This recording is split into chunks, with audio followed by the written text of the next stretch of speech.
Welcome to FranklinCovey's Be a Better Leader podcast. I'm your host, Jen Colosimo. I serve as the president of our enterprise division at FranklinCovey.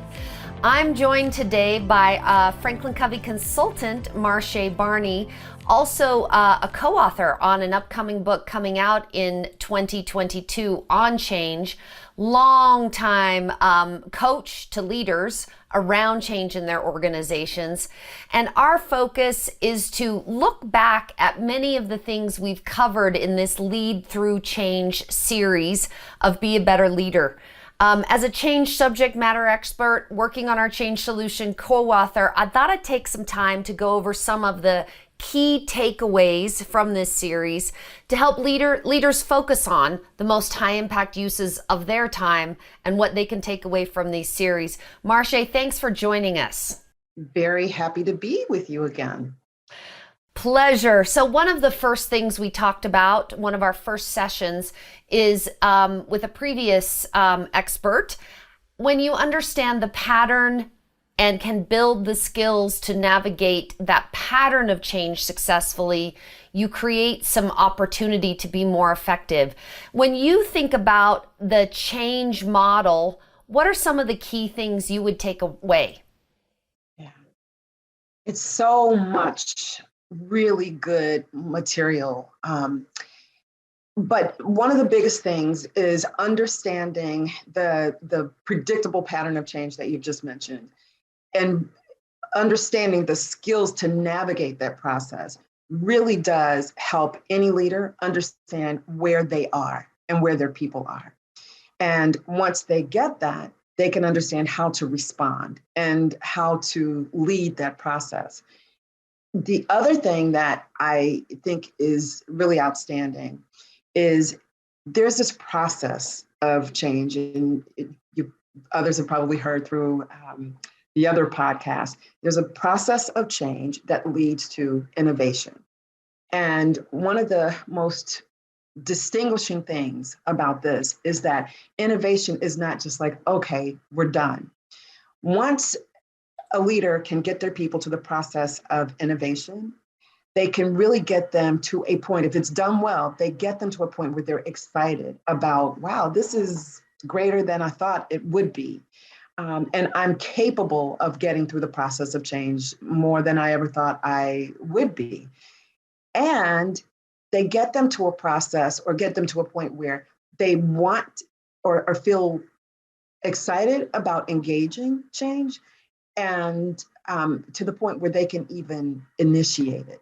So if they could keep the momentum, this becomes something that really is powerful in organizations, on teams, and with individuals. It's not just about having accomplished that and getting back to status quo, but getting to a place of just capability.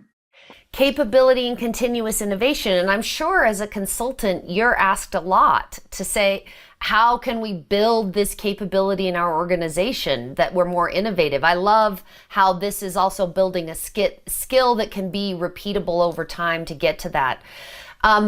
Part of that, of course, is communication. It's been a very common theme, and that leaders need to be working on their communication around a successful change. Tell me some of your thoughts around communication in the midst of a change. Yeah, communication is key. Without it, it's not going to be as successful. People will not accomplish the objective, get into action.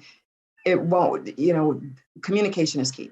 So it really is one, really being in touch with, as a leader, like, how am I processing change myself? Like, how am I feeling about it? How might my people be feeling about it?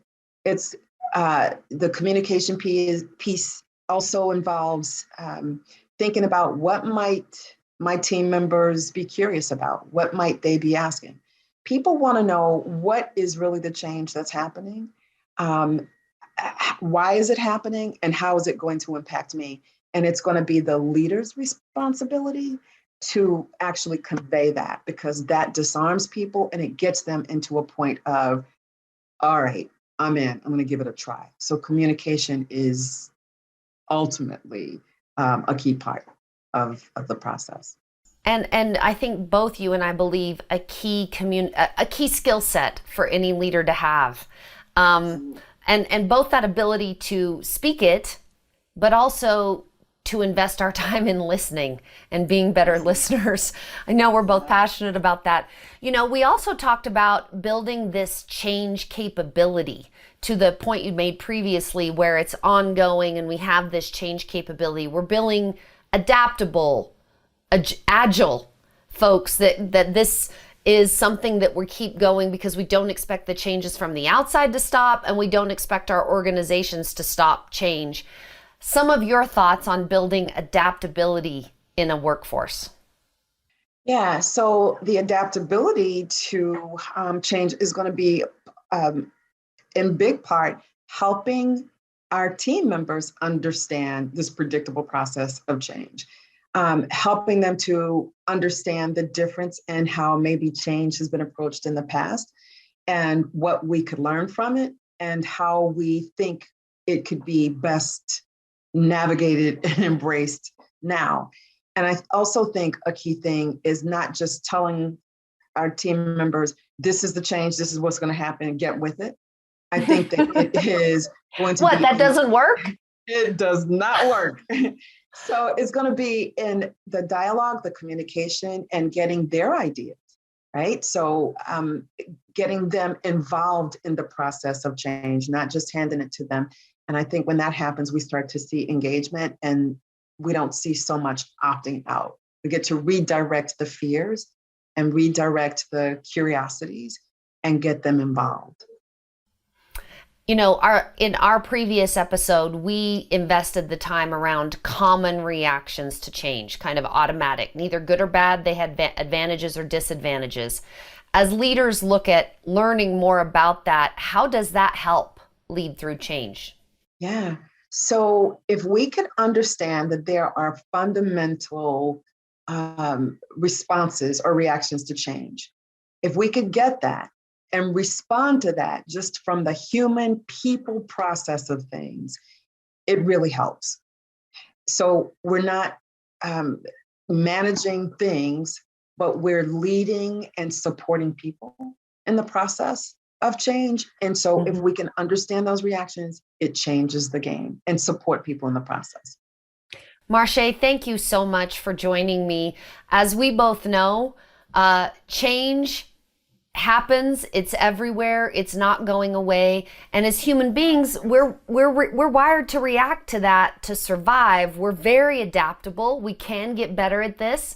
So we hope for our listeners, this series has helped you not only manage change, but to embrace it, to unleash potential. To the last point Marché made, to recognize this is about people in addition to process and moving forward. And there are great possibilities out there. So hopefully as you're finishing up this podcast series with us, you've got some great thoughts and thinking about what's the one most important thing you could do to support your people, to build your capability to change, and to build the adaptability in the people who work with you. For some helpful free resources on how to navigate change and turn uncertainty into opportunity, please visit us at FranklinCovey.com.